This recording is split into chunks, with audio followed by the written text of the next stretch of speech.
Sasuke 36 capped off 2018 with the new logo, some new filming times, and some of the same old problems. But, hello, my name is William from 222 Productions, and I am here to talk to you about Sasuke 36. Yep, I am back to talking about traditional, modern, Japanese Sasuke.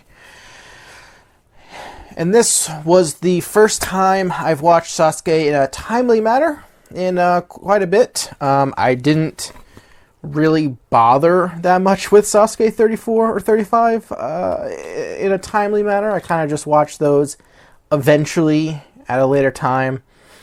Honestly, Sasuke 33 I only watched because of Jesse, and that part was great. I loved seeing Jesse. 34 was not great at all. I just could not care about it at all. And Sasuke 35 was a step in the right direction. It was a lot better, which I feel like was part of the reason why I decided to get back into reviewing Sasuke with Sasuke 36. But let's talk about some of the changes, because for the new year they did a few things differently this time around. So first and foremost, we have a new logo. I don't care for it personally. It looks a lot like the old Ninja Warrior logo on G4. Reminds me a lot of that. And that, I don't know, there's just something, it just looks so weird. It's weird, like, after all this time, like, now the Japanese version has the word Ninja Warrior in it. It's bizarre. Like, it's bizarre seeing essentially the American version, like, creeping into the Japanese version. But, like, I just don't like the logo. Like, I've said before in the past, I'm not the biggest fan of the American Ninja Warrior logo either. But, like, it does feel like they're trying to make Sasuke logo a bit more like the A&W one, but, like, I don't know. At least they got, like, a little fancy with, like, the font and stuff, but just that whole hexagonal shape, not a fan of it. That's just me, you know? So one of the biggest differences this time around with Sasuke was that for the first time ever, everything was filmed at night. All the runs from Stage 1 were filmed at night. Obviously, Stage 2, 3, and 4 will stay filmed at night as well. This is a first. It is, I guess, similar to what you see from A&W. It is different. As a result, this was filmed over the most amount of days than any Sasuke ever. In the past, you know, for so long, Sasuke was 1 day, and now it's, you know, it's pretty much 1 day per stage. You know, times are changing, I guess you can say. Now, the other thing that's interesting is that this was billed as a New Year's Eve sports special. So they were advertising a lot of things going on. So basically, the idea was they advertised that if someone reached the final stage, you would get to see the final stage live. So if someone had reached the final stage, we wouldn't know. No one would know if there was a winner yet, because they would do it live at like 11:50ish at night, you know, late at night, like right before the new year starts, so that if there was a clear, then, you know, we'd ring in the new year with a grand champion. That's sort of like the idea of the whole thing. And so what they did was they built the final stage in a different location at this harbor. Did I write down where it was? I bet you I did not, because I am dumb. Oh, no, I actually did. The final was held at the Yokohama Red Brick Warehouse. Outside of the water, they had like this little, it's like a little mini festival. They had like, you know, booths and stuff, it looked like, for food.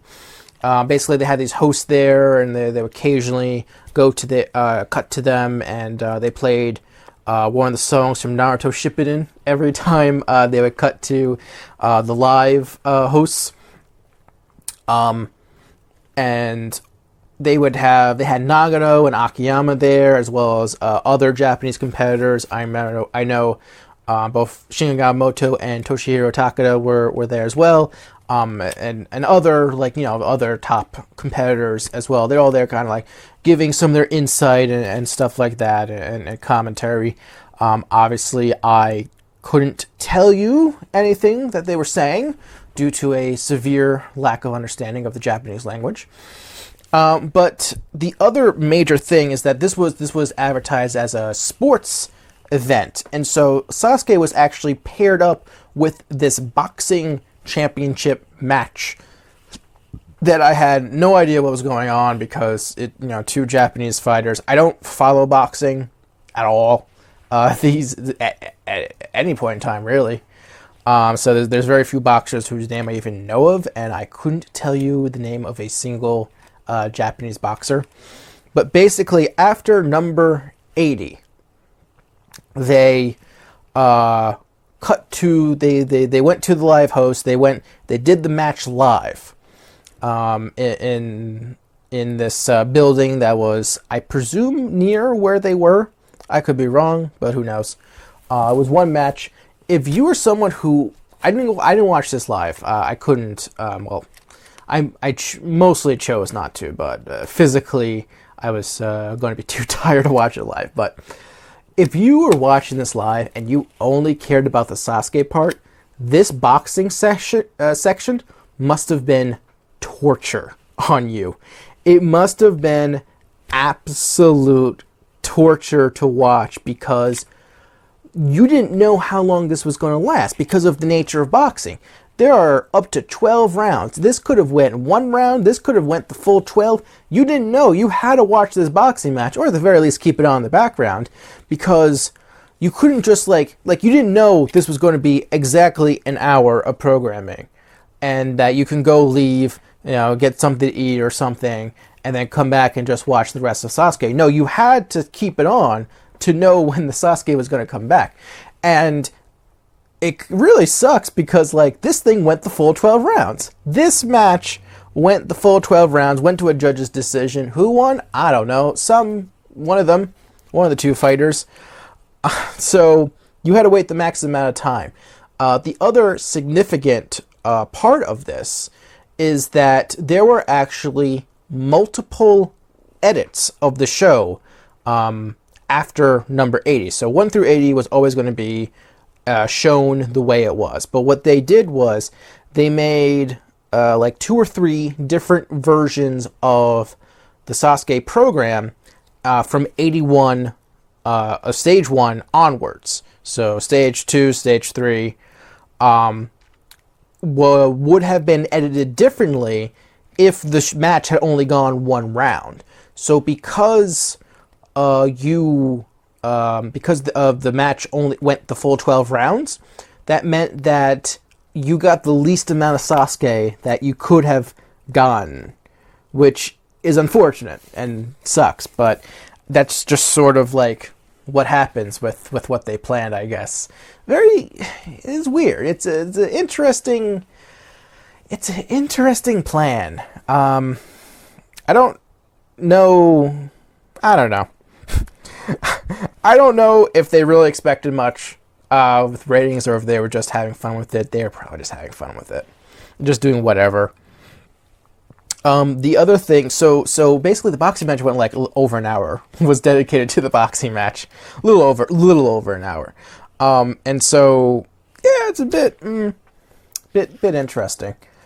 And the other thing is that just from photos, you can see that at midnight they actually did a big New Year's Eve celebration. At midnight, all this fireworks went off on the final stage tower. That was cool, from what I saw. So let's talk about stage 1. So stage 1, like I said, entirely at night. I do like the set. I like the staging area. I do think they do a good job. One thing I noticed was that they had those fire heaters everywhere. A&W tries to be a bit more discreet with their heaters. They go for the air heaters that are little curly, they kind of look like shells. They're curl, and then they got the straight part coming out. Sasuke, they just have the big turbo jet engine fire heaters that are just shooting out super loud, keeping things as dry and warm as possible, I guess. That was noticeable. But first stage, they have 85 seconds, and 105 seconds for females and over 50 competitors. Over 50-year-old competitors, I should say. Not a lot of changes since Sasuke 35, but with one exception. So we still had the quad steps rolling hill combo, and then we had the wing slider, which is a modified version of the TIE Fighter.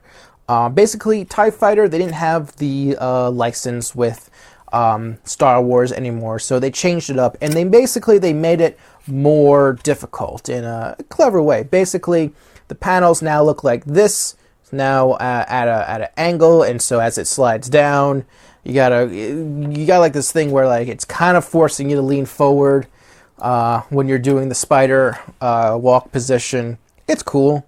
I like it. It's an improvement. I mean, the TIE Fighter itself was always a good obstacle in my opinion, so I never had a problem with it. Excuse me.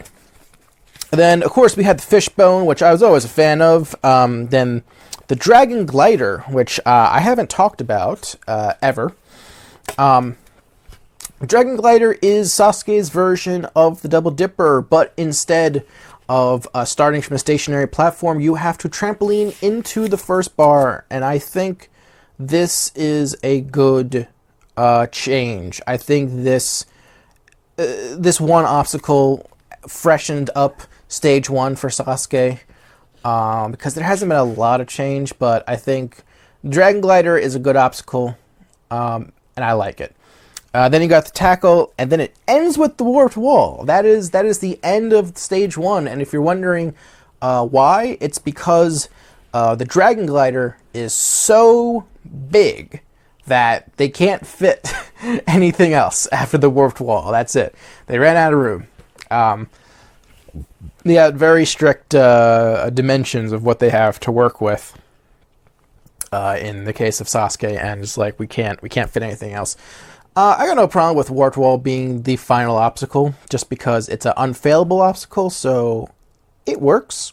You know, A&W's been doing it forever, but I like the idea of trying to like just get up the warped wall and and hit that button right before time runs out. 85 seconds, not a lot of time. Not a lot of time. I like the idea that stage 1 is definitely a speed course. This is a course where you cannot lollygag around, and you really need to finish within a timely manner. So I got a few notes about. I'm not going to go across every competitor, but I got a few notes. So one thing that some people might not be aware is that a new record was established with Sasuke 36, and that is Katsuhide Toru Sawa. That he is the weightlifter who does amazing feats of strength and then wipes out very early on the course due to exhaustion. And he broke a new record this year. He actually set the record for most consecutive Sasuke appearances using the exact same number. For 7 Sasuke competitions in a row, Toru Sawa has been number 3. The previous record holder was Makoto Nagano, who held number 100 for 6 consecutive competitions. So Toru Sawa has a very unique record under his belt for a man who I believe has never made it past the 3rd obstacle. So good on him. I'm going to be completely honest. Number 42, Taro Ishibashi. He was interesting in that he was a... there's a person I forgot. In that he was... he's an editor for Playboy. Weekly Playboy in Japan. I just remember seeing his profile piece and being like, oh, hey. It's that guy.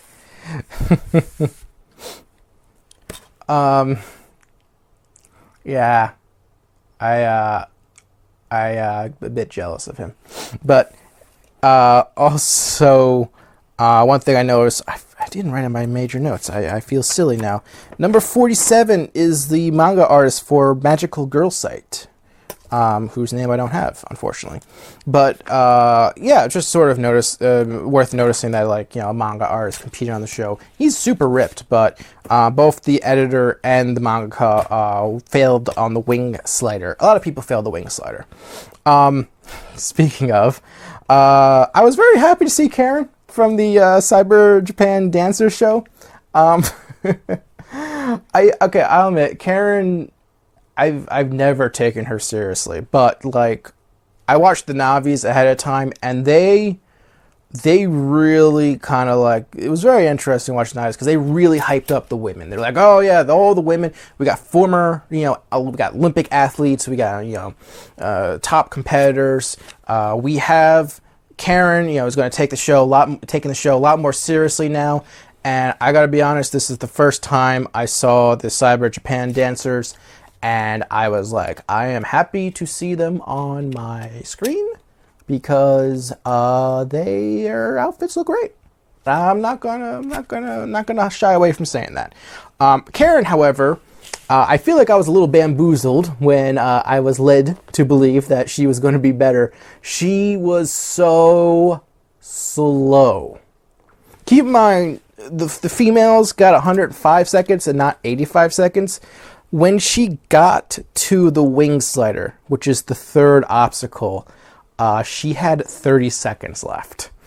And in what was, I guess, a saving grace for her run, she managed to slip out the very top of the obstacle and never actually fall in the water of the wing slider. But the problem is the actual rig was all the way at the bottom and she was stuck at the top, so she basically had to, take a knee and forfeit the rest of her run, or I guess technically it's a DQ or something, I don't know, or just a timeout, technically timed out. Because you can't really do the obstacle if the obstacle itself falls away from you. All right, so getting into a bit more serious analytics. Basically, we got two new Black Tiger competitors for Yamada. Unfortunately, they both failed stage one. One of them failed the dragon glider, and the other one failed the rolling hill.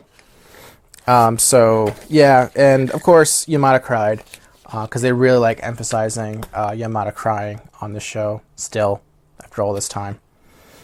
And then of course we had Daisuke Matsuda.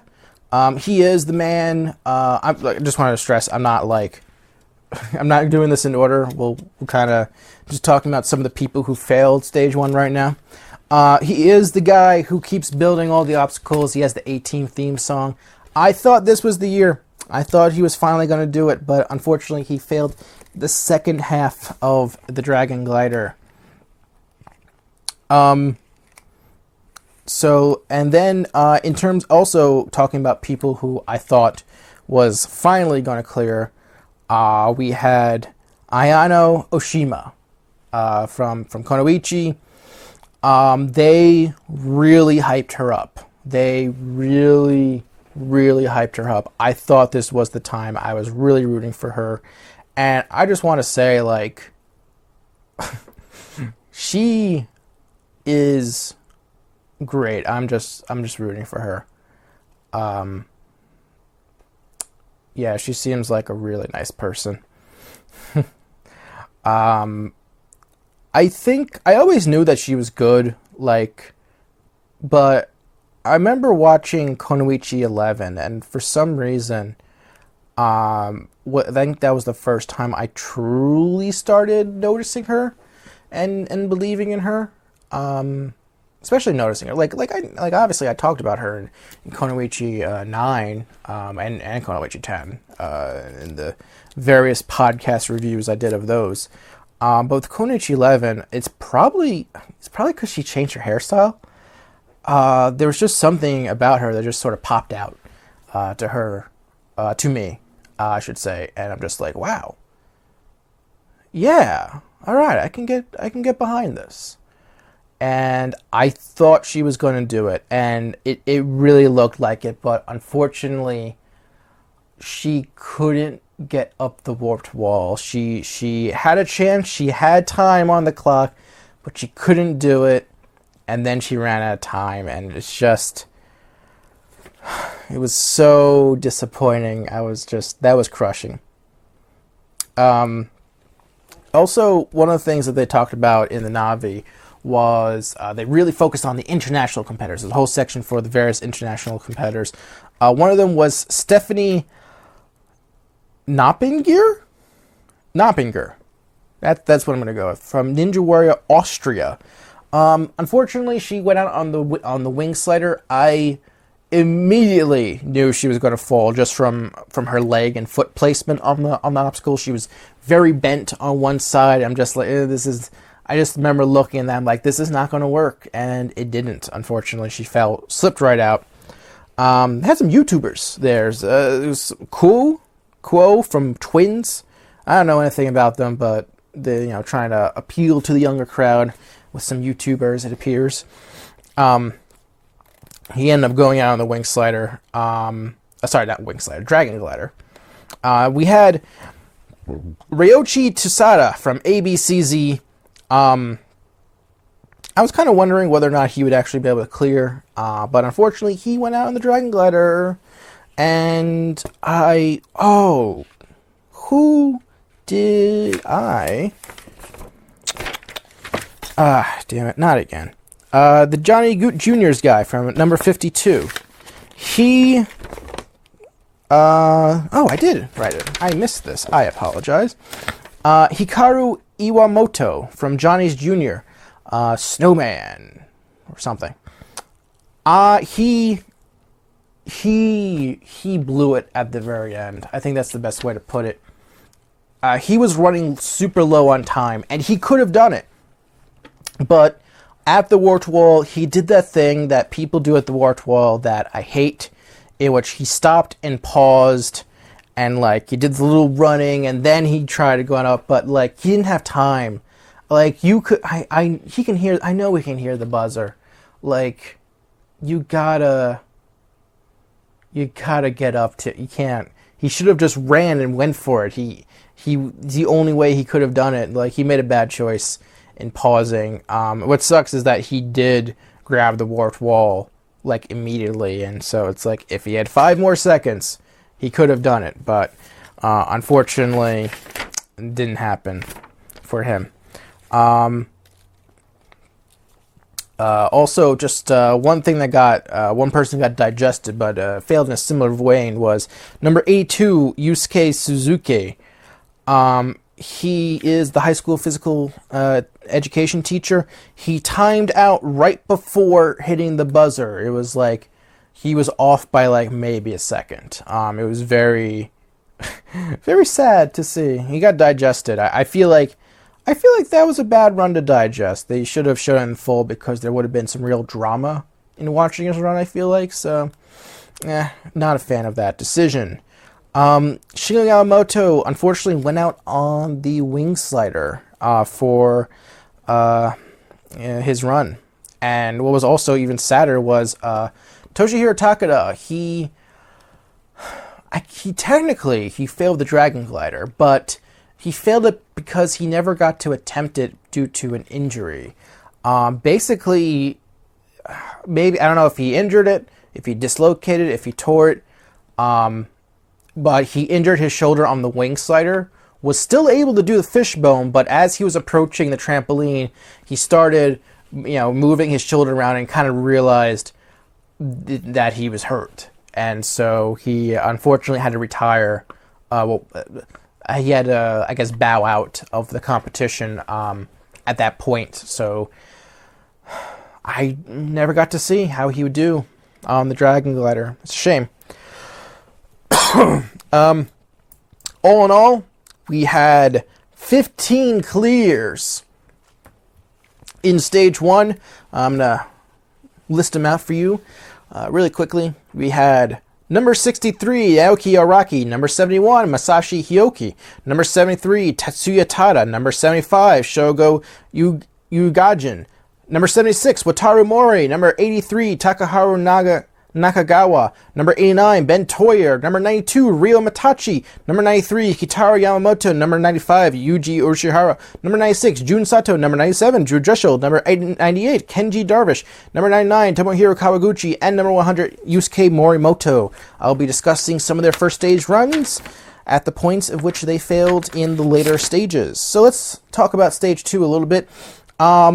Nothing has changed course-wise. We still have the ring slider, the salmon ladder up, the salmon ladder down, spider walk, spider drop, the back stream, the reverse conveyor, and the wall lift. It is the same course.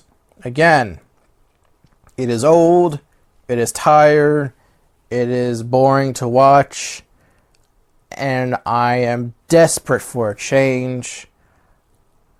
Please. I don't like the fact that the last 3 obstacles are unfailable, although something happened later on that we'll get to. I don't like the fact that you have to do the last 2 obstacles wet. I just don't like it. I don't like it. It needs to be changed, you know? It sucks because, like, they can't do much with the salmon ladder because that's all health and safety allows to do. They don't let them do the salmon ladder any taller anymore. You know, they used to be taller, but now they're not allowed to. And, you know, the ring slider is okay. I kind of realized that, like, Konoichi's is kind of better. This is so weird.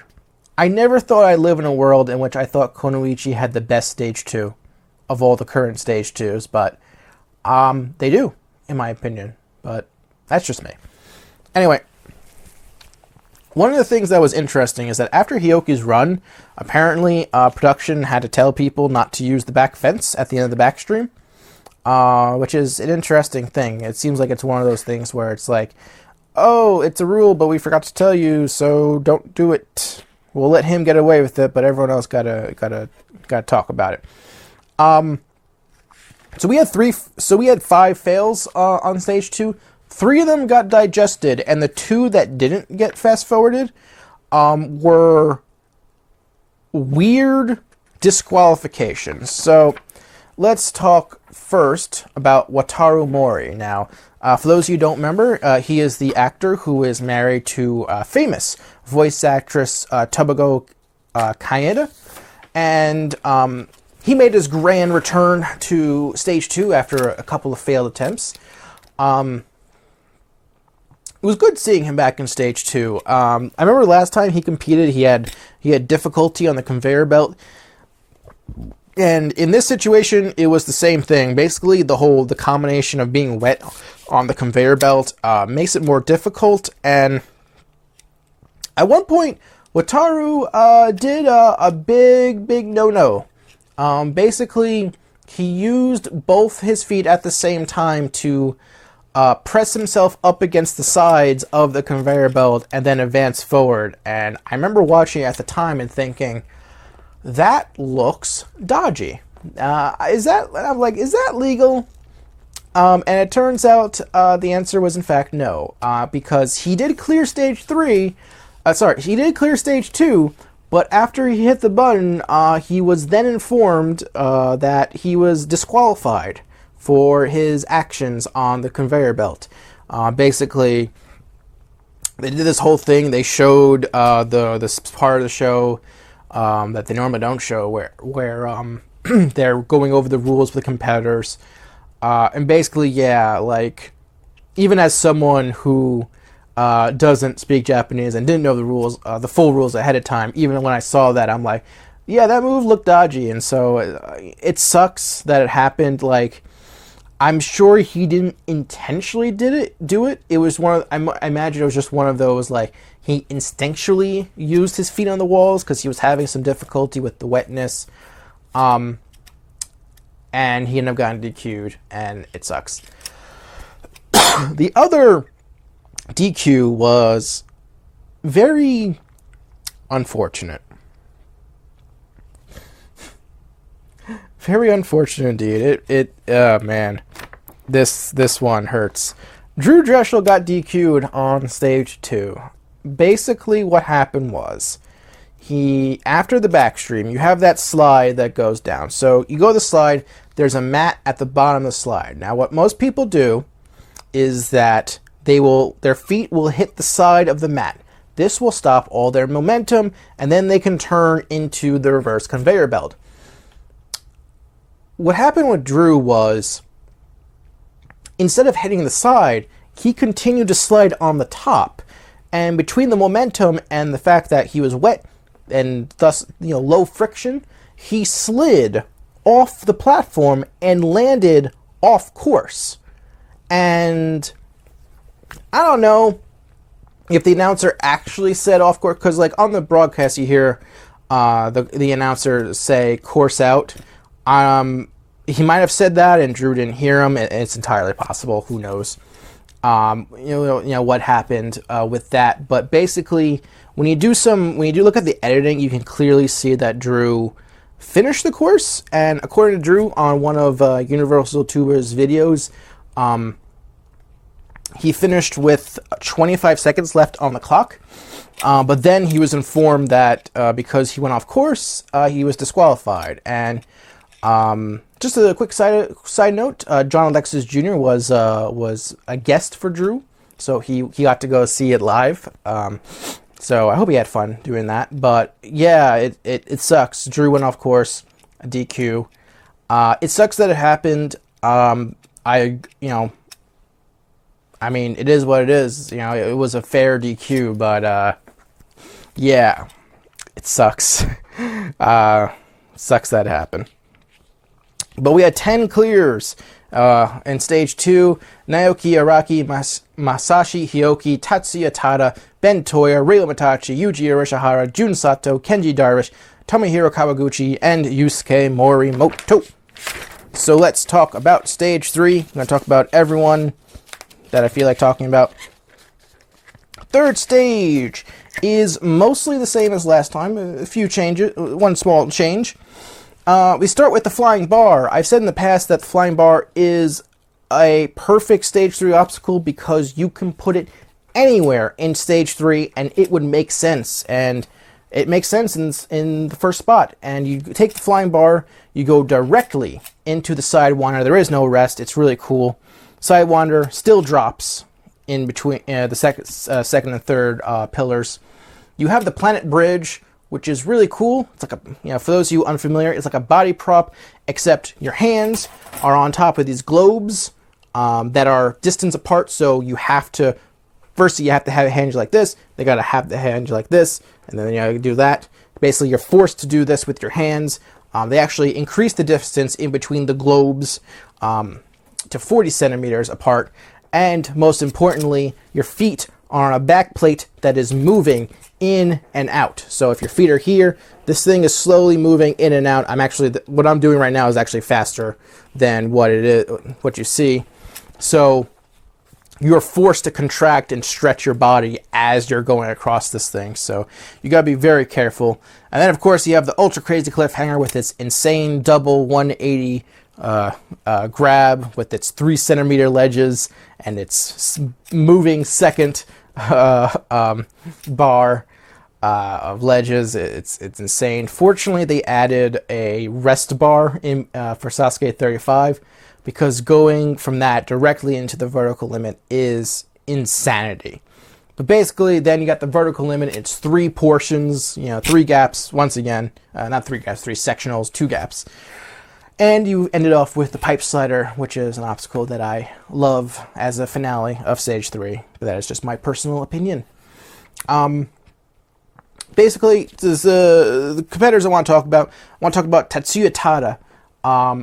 This is a guy, it feels like he came out of nowhere, but in actuality, he's been around for a while. He competed in Sasuke 17 first, then 19, and then he took a long hiatus. He came back in Sasuke 34. But most important thing to note, this is the first time he cleared Stage 1. And he made it to the vertical limit of Stage 3 on his first official attempt at Stage 3. That is very impressive. Tatsuya Tada is someone who has been competing and practicing for quite some time now.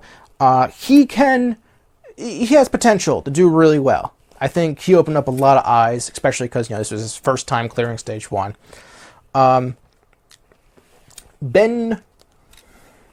what is his name? Ben Toyer from Ninja Warrior Australia was the lone non-Japanese competitor in Stage 3 this time around.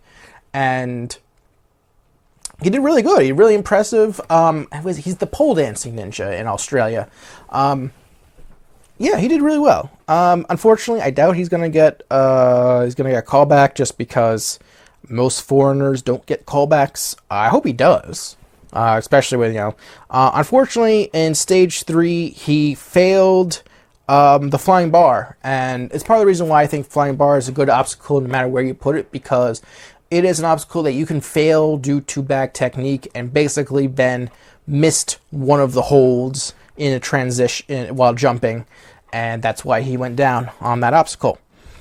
Jun Sato had a very weird moment in the beginning where he accidentally kicked his own jacket onto one of the hooks of the flying bar in the beginning of the stage. It was very weird. But humorous, and basically, he took his jacket off, put it on the ground, he starts the flying bar, he accidentally kicks the jacket up onto the final cradle.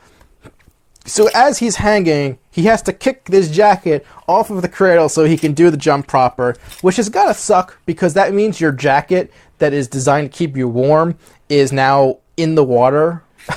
So I hope he had a spare jacket, because oh man, that had to suck.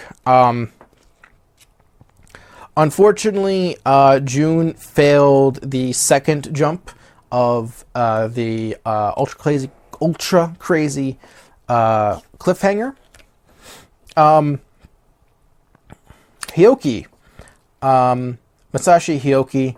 One of the big stories for him heading into the competition was that he was recovering from an ankle injury. What seemed like a pretty major ankle injury, and there was like a lot of doubt of how he would do. I actually thought he might not make it past Stage 1, but he made it to Stage 3.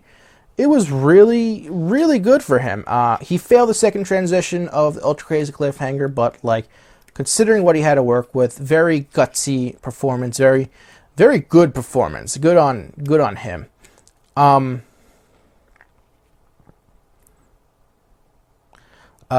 do I want to talk about? Ryo Mitachi finally made it back to... First off, he finally made it to Stage 2 after Sasuke 30. Sasuke 30 was the last time he cleared Stage 1. And this time he made it back to Stage 2, ultimately failing the very end of the vertical limit. I've criticized Ryo in the past for not preparing himself for the strength obstacles in the form of the tackle and the wall lift. I've criticized him many times for not working on the strength and the techniques, and to the point where I honestly thought he had given up and he was just sort of going through the motions. But seemingly out of nowhere, with Stage 1, this time he re-energized himself and cleared Stage 1. And it was the best he ever looked on the tackle. And then on the wall lift, he was still doing his, kind of throw it up and dive underneath the wall lift thing that he does, where, he kind of halfway does the obstacle. It's like, all right, that's the Ryo, I know. At least he still clears Stage 2. But despite his inability to do external strength obstacles, when it comes to body to weight strength to weight ratio obstacles, he can do them. He made it all the way to the end of the vertical limit, very close to potentially making it back to the final stage. Very impressive on his part. So yeah, good on him. Also making a big return. This was a big return for new stars, it felt like, because Yuji Urushihara is back. He never looked better in quite some time. He made it back to Stage 2. He looked good clearing Stage 2. By the way, I just want to mention a lot of tears on this show. There was a lot of crying on this show. A lot of people happy whenever they cleared. There was a lot of happy tears of people whenever people cleared. Like people like Yuji or Hyoki cleared. A lot of tears were shed. But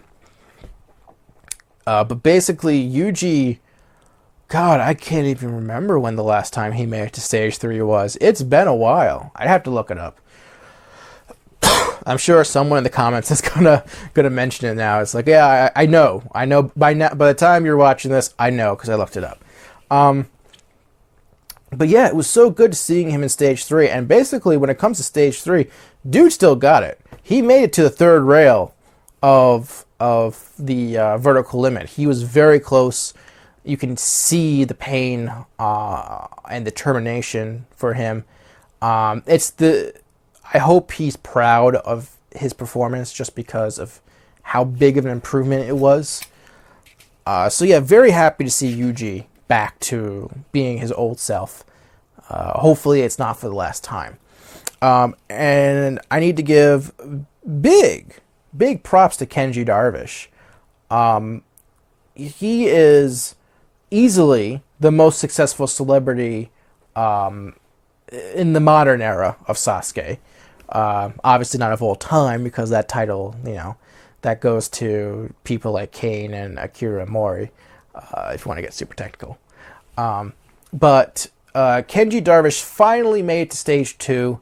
Finally made it to stage 3. You could see the happiness and exhaustion on his body when he finally cleared stage 2.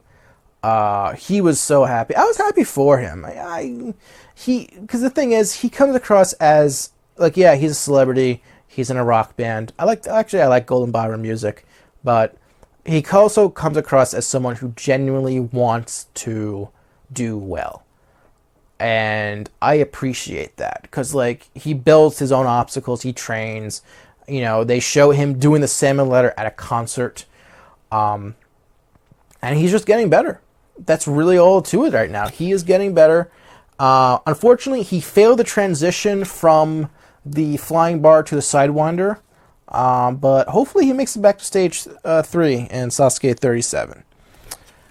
And then we have Yusuke Morimoto. Yusuke Morimoto is amazing. He is the best Sasuke competitor right now of all the people competing. And he does things that I think very few Ninja Warrior Sasuke competitors are capable of doing anywhere in the world. You put the best Ninja Warrior Sasuke competitors on Sasuke, I think Morimoto beats them all. Like, truly. I think part of the reason you can tell is just Drew being on the show. He's one of the, obviously being one of the best Americans. And all that, but like Yusuke has the Japanese course down pretty well. I don't want to just go out and say like, oh, he's perfect, because not quite, but the way he can do stage 3 especially is something special. Just watching him do stage 3 is just amazing. I remember showing him on stage 3 to my parents, and like my father was just blown away by Morimoto, especially on the vertical limit. You can see the power in his face doing the vertical limit, his ability to fight through the pain and just build the strength to hold on to that ledge and get to the pipe slider. And he failed the pipe slider once before, many years ago. And I feel like after that first failure, he wanted to make sure he was never failing the pipe slider in Sasuke again, because when he cleared the pipe slider, he cleared it with a lot of distance on that mat. He cleared it deep into the finish pad. He made it look easy. And the pipe slider is not easy. The thing is, he makes it look easy because he is that good.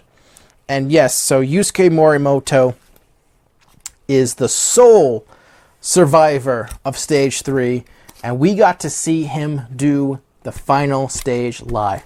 And let me tell you, the way the final stage was handled was amazing from a production standpoint. Basically, they air this video package. It's an amazing video package, just highlighting the history of the final stage and people fail on the final stage and all the people succeeding in the final stage, just how hard it is. Great. Cuts to the live set. There is such a huge sea of people there cheering Yusuke on. You have that great music that they play right before they run the course. So that music. The build up to the final stage is amazing. The actual final stage course, I really like the final stage these days on Sasuke. I think final stage is great. You got spider climb, 8-meter spider climb, 7-meter salmon ladder, and a 10-meter rope climb. Salmon ladder, the rungs are bigger, further apart than the normal salmon ladder, so it is a harder salmon ladder. You have to do the whole thing in 45 seconds, which is not easy. You need to boogie up that tower in order to clear it.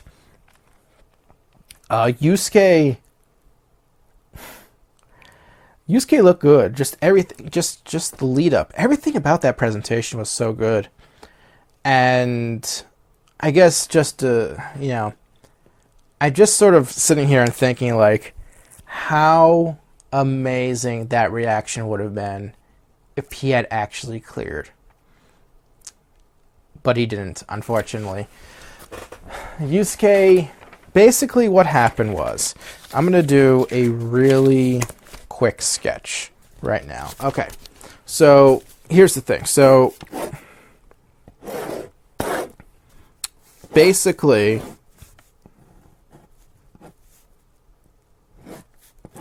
here's the situation with the final stage. Can you see that? All right. So basically what happened was, so you got the salmon ladder section right here. This is the rope that you have to grab. And what you have here are two supporting ropes that are there to hold, make sure the rope isn't wildly swinging. The problem is you have this area in the middle here that is below the areas where the supporting ropes hold the main rope. And so what happened was, as Yuji was climbing up the rope, the safety line wrapped around the bottom part here of the main rope, and as Yuji was reaching up, the main rope unraveled around from the safety line, and he missed the transition. So as he's reaching up, he missed the rope, and he's wasted like a second or two trying to transition from the salmon ladder to the rope. And unfortunately, he missed. And he missed beating the final stage by like a second. Maybe 2 seconds. Probably closer to half a second. Anywhere from half a second to like 1.5 seconds. It was rough. It was so close. I was heartbroken because as he is going up the salmon ladder, I had this feeling of like, oh my god, he's going to do it. He's going to clear. And then he didn't. He just missed. And it was just so heartbreaking. So now the question is, where does Sasuke go from here? Because I've said this before, I've said it again, Stage 2 needs to change. It is boring watching Stage 2. It really is. The most interesting part of watching Stage 2 were the disqualifications and the fact that Darvish actually cleared. Other than that, I am so beyond Stage 2. It needs to be changed. The other stages are fine. I'm still not crazy about the ultra crazy cliffhanger. Just from the fact that it's so technical.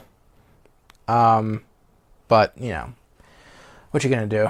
But that final stage was great. That was honestly great. Overall, Sasuke was pretty good. Overall, Sasuke 36. It was, I would say, more good than not. Had a few issues with Stage 2. little bit of issue with stage 3, not too much. Mostly enjoyable stage 3, especially with, like, the results.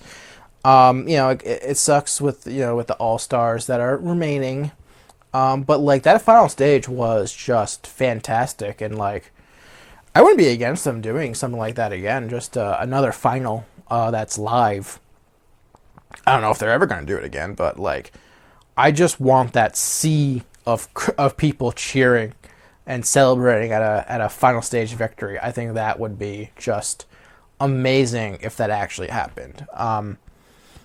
But I guess we'll have to see. Sasuke 37 is coming, so we don't got to worry about anything involving it not happening or anything like that. It's just a matter of, do they do changes now, or do they wait and sort of assume that Morimoto's going to clear in 37? I guess if there's one sort of criticism I have of the state of Sasuke right now is that, like, the only person to make it this final stage so far since Sasuke 31 has been Morimoto, and he's done it twice, and no one else has been able to do it. And so you get like a bit of a weird sense of like, is Morimoto literally the only person who can clear stage 3? I don't know. It'd be nice to see like new faces in the final stage and like attempting it, but like I'm honestly worried that like they'll do stage we'll never get to see a different person attempt this version of the final stage because Morimoto is going to clear it in 37. But I don't know. Like I don't know what this means for the future, but we're interesting to see what they do. But anyway, that's me. That's Sasuke 36. Overall, pretty good. Did you see Sasuke 36? What'd you like about it? Did you like the final stage? Is there any obstacles you want eliminated? Is there any obstacles you think are particularly great? Let me know in the comments below. And hey, make sure you subscribe for more obstacle course, Sasuke, Ninja Warrior related stuff. I plan on doing that all year round. And until next time, thank you very much for watching. I'll see you later.